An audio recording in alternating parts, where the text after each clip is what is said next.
The story kicks off back in the good old days when humans had electricity. In Chicago, a young Charlie is watching Looney Tunes. Little Danny is playing with an iPad, and their mother Rachel chats on the phone. Suddenly, the father Ben bursts inside, and with a worried look, he informs them that they don't have much time left. Rachel seems to know what he's talking about. Elsewhere, two guys are seen going somewhere via the main highway. One of them is Ben's brother, Miles, and the other one is his friend. Miles receives a call from Ben, who frantically tells him it's all gonna turn off and it will never ever turn back on. Confused, Miles asks his brother to explain calmly, but just then, his phone gets switched off. At the same time, his friend's smartphone also blanks out automatically. On the other hand, as lights begin to flicker, Ben checks his laptop, which says downloading files. Just in time, it hits 100%, after which he pulls a USB plug from the laptop and slips it into a metallic triangular locket-like thing. On the highway, Miles and his friend step off of their stalled car to witness a stream of headlights flickering off, one car at a time. Planes start crashing here and there, transformers explode and catch fire, and even the iconic Willis Tower goes pitch black. We are then shown an aerial view of the globe, which shows that lights are going out everywhere. It starts in the northeast corner of the US and spreads west and southward. The world is falling into chaos. Guess it's time to bust out the old playing cards and books by candlelight, a fate which Gen Z views as worse than death. Then we hear a narration which informs us that 15 years have passed since that fateful day. After the blackout, nothing worked. All electronic items were rendered useless, and not only that, car engines, jet turbines, and even small batteries became defunct. This created a chain of events that caused mass casualties. Sickness without medicine, fires without fire trucks, food without factories. Soon governments fell, and militias started rising. After the blackout, the United States was divided into 6 parts: the Monroe Republic, the Georgia Federation, the Plains Nation, Texas, the California Commonwealth, and the Wasteland. Due to the terrorizing state of the cities, most people have left for other safer places. Ben and his family are among those, as they have relocated to the countryside. It is a peaceful colony in the Monroe Republic, where a few hundred people have settled. It is revealed that Ben's wife Rachel passed away a few years ago, and now he is dating a British medical doctor named Maggie. The children, Danny and Charlie, are also grown up now, but Danny is vulnerable to being alone as he has severe asthma. One day, as Charlie is out in the forest with her brother, she finds an abandoned RV. Curious, she gets inside and finds a mini fridge that reminds her of something. Minutes after the blackout, her parents let her eat all the ice cream that was melting, because that would be the last ice cream she ever had. A few days later, as Charlie is out on one of her usual expeditions in the forest, the main military force of the Monroe Republic, the Monroe Militia, barges into the colony. The militia have the Monroe Republic symbol branded on their wrist to identify them as simps for Maryland.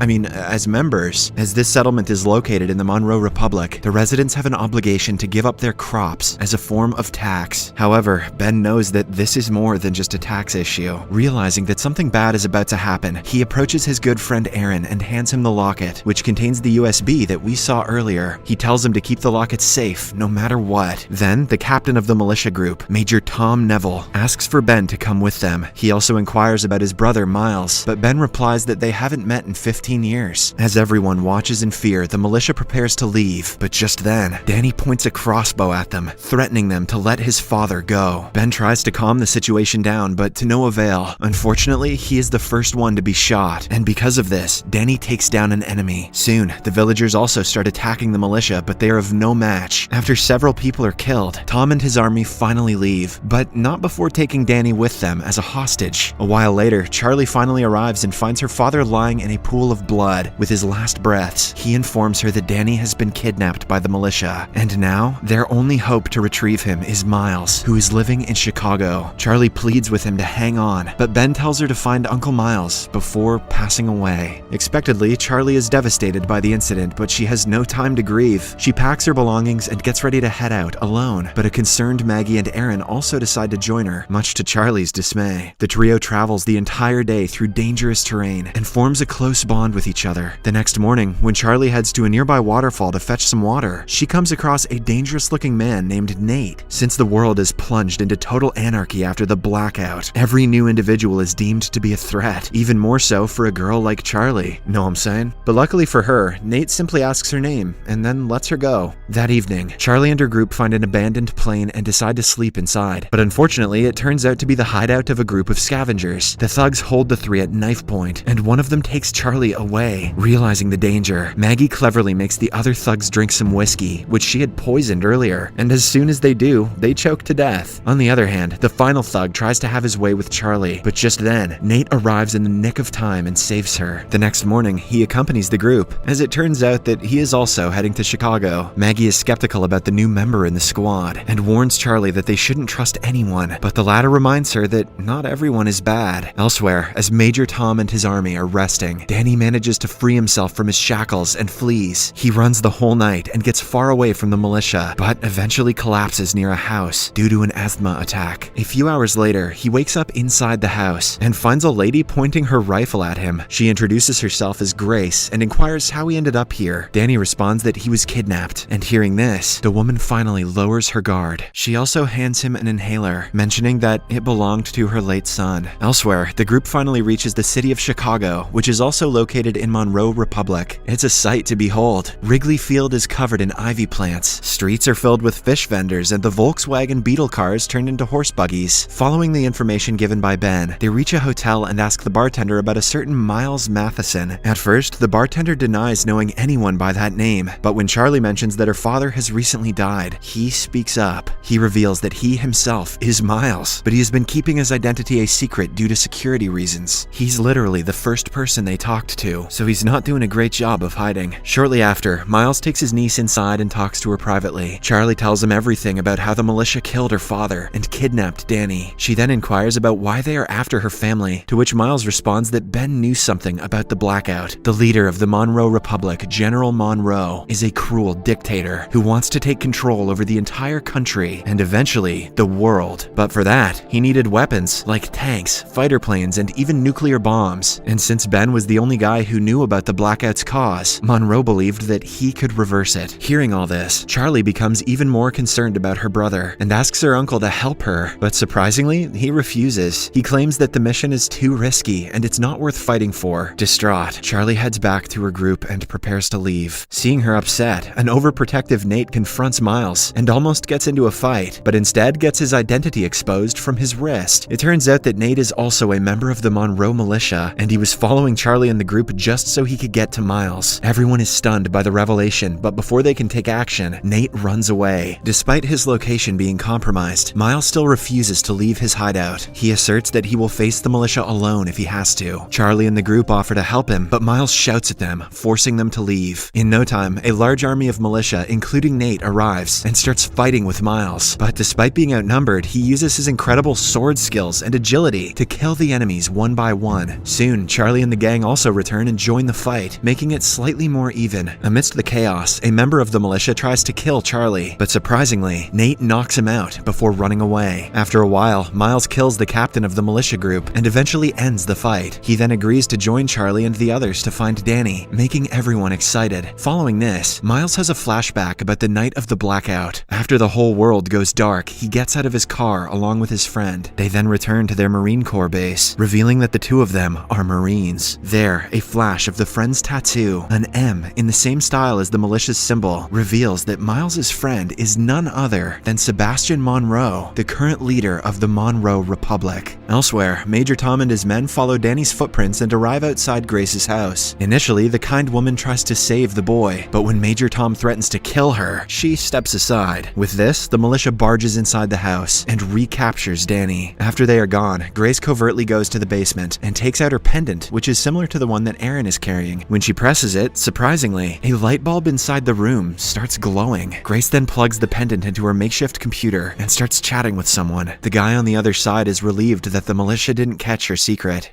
Elsewhere, Miles leads the group to a tavern. He is looking for a former associate named Nora, who supposedly is a master in creating explosives. Miles tells Charlie that if they are to rescue Danny, they will need a skilled fighter like Nora. At the tavern, he is suddenly attacked by a few bounty hunters, but once again, he comes out on top. He then chokes one of the men and forces him to reveal Nora's location. It turns out that she has been apprehended by the militia and is currently working as a slave. At night, Miles decides to go on the journey alone, claiming that it is too too dangerous. He then tells the rest of the group to meet in exactly 2 weeks in Lowell, Indiana. However, the next morning, when Maggie and Aaron wake up, they find out that the stubborn Charlie has also left, much to their annoyance. Left with no other options, Aaron finally shows Maggie the pendant that Ben gave him. He also reveals that Ben instructed him to meet a woman called Grace in Grant Park, Illinois. Although the two are still worried about Charlie, they assume that she will be fine and instead head to Grant Park to find Grace. Along the way, the two talk about how Grace could be the key in restoring energy back to the Earth, and they get excited. On the other hand, as Major Tom is leading his army back to their base, a gunshot is heard. Hence, he changes course and follows the sound until he reaches a small house. It turns out that in this Monroe Republic, civilians can't own guns and ammunition. This is the reason why everybody uses crossbows and other short-range weapons. To make a statement, Major Tom threatens the owner of the house to give up all of his weapons. Realizing that he will be killed anyway, the man shoots one of Tom's men before getting shot himself. As all of this transpires, a terrified Danny looks on. At the militia's base, we are formally introduced to General Monroe. He is the main evil behind all this cruelty and is longing for world domination. Monroe interrogates a civilian about the shortage of weapons, but when the scared man doesn't answer, he brutally finishes him off. Later, he enters a room and approaches one of his workers. She is revealed to be Ben's wife, Rachel, who is assumed by everyone to be dead. Monroe breaks the news that Ben has passed away, and hearing this, Rachel gets visibly upset. Meanwhile, Charlie travels the whole day in the forest and eventually finds her uncle. As expected, Miles is angry at her for disobeying his orders, but when Charlie mentions that her brother is prone to asthma attacks, he calms down. Soon, the two come across a large number of slaves, who are apparently transporting a helicopter. It turns out that General Monroe is so sure that the energy will return someday that he has already started preparing himself for world domination. Among the slaves is also Nora, but saving her will be difficult as there are several guards, one of whom is carrying a sniper rifle. Despite the risks, Miles is adamant on saving his friend. He waits until the night and sets his plan in motion. At first, he creates a distraction and lures away the guards. Then, he sneaks near the slaves and eventually frees Nora. But, to his dismay, he learns that Nora had voluntarily become a slave, as she wanted to steal the sniper rifle. Snipers are an extremely rare weapon in this world. After a bit of catching up, Miles tells Nora that he needs her help in rescuing his nephew. She immediately agrees, but in return, asks his help to retrieve the sniper rifle. Miles is reluctant, but he has no choice but to agree. After a while, the three head to a nearby hut and start planning. Using gunpowder, Nora makes a makeshift weapon which will be used to kill the guard with the sniper. However, the problem is that the weapon will be effective only from a few meters. This means that someone will have to approach the guard and shoot him. Miles and Nora will easily be detected, and that leaves Charlie as the only viable option. Before leaving, Miles assures her that they will take out the rest of the guards as soon as she makes the kill. Shortly after, Charlie hides the weapon inside her sleeves, pretends to be a lost traveler, and approaches the guards. She then gets near the guard with the sniper and takes him out immediately. And before the other guards can do anything, Miles and Nora ambush them and finish them off. After the altercation, as the slaves are being freed, Nora reveals that she stole the sniper for the rebels, a bunch of patriotic folks who want to liberate the country from the militia. At Grant Park, as Grace is typing on her computer, someone barges inside her house and confronts her. He also has a locket like hers, which is releasing energy into his taser stick. On the other hand, Miles tries his best to convince Nora to leave the rebel gang, but she refuses. Here, it is revealed that the two were a couple once, but had to break up after the blackout. I guess not being able to scroll their socials during dates made them realize they didn't like each other. Shortly after, they arrive at a rebel base, which is ironically led by a holy pastor. The pastor is happy that Nora brought the sniper, but shares the bad news that their army has just been ambushed. When the group gets inside the base, they find several men, either dead or severely injured. The pastor also reveals that one of the men is missing, and hearing this, Miles tells everyone to leave the place immediately. He believes that the militia is interrogating their man, and it is only a matter of time before their location is compromised. Nora agrees, but asks for 30 minutes, as they have to patch up the wounded men. Unfortunately, their decision turns out to be fatal, as after just a few minutes, the militia, led by Captain Adam, shows up. To buy them some time, Miles orders their best shooter to head upstairs with the sniper. The plan works, as the guy starts taking down several of the militia's men, forcing them to retreat. The standoff lasts so long that it has now become night. Inside the base, Miles and the group are trying to make a tunnel through the wall so that they can get to the other side. However, their plan fails miserably when the wall becomes loose and falls into the hole they just dug, hence destroying their hard work. At the same time, the sniper on the roof also gets killed. Soon, Captain Adam and his men barge into the base, but Miles, busting out those badass sword chops again, brings down some of the men and takes Adam hostage. He then ties him up in a room and starts thinking of a way out. Surprisingly, Adam recognizes Miles, leaving everyone in the room shocked. Charlie asks how they could know each other, and in a shocking turn of events, Adam reveals that Miles was the former right-hand man of General Monroe. In fact, he is the one who trained the entire militia, and that is why they are so deadly. But despite the revelation, Miles is focused on getting them out. He proposes a deal in which he will surrender himself to the Monroe militia, and in exchange, his group will be left unharmed. For some reason, Adam accepts, probably because he's lying, and soon, Miles is taken away. A flashback then shows that 2 weeks after the blackout, Miles left for Chicago in search of his brother, and his best friend Monroe also followed him. Along the way, they came across two men severely beating up a man. Being the nice guy that he is, Miles approaches them, takes out his gun, and shoots them dead. After this, the two friends help the victim up, who is revealed to be none other than Captain Adam. This is why he respects Miles, despite their current indifferences. Back in the present, as the militia is escorting Miles to their base, they come across a bridge. Suddenly, an explosion occurs, and while everyone is startled, Nora and Charlie arrive and rescue Miles. Before leaving, they set off another explosion to ensure that they will not be pursued. Elsewhere, Maggie and Aaron, who are on a mission to find Grace, finally reach her house, but find it abandoned. Aaron, who is revealed to be a former Google employee, knows a great deal about computers. So when he heads to the basement, he notices Grace's computer and immediately finds out that it was recently built, indicating that the place had electricity. However, when he analyzes the machine for hours, he gets no clues. Tired, Aaron goes upstairs and shares his disappointment with Maggie. Just then, his pendant starts glowing, and some nearby headphones start blasting a song. The episode ends as Maggie's iPhone also comes to life, because of which she sees her children after years.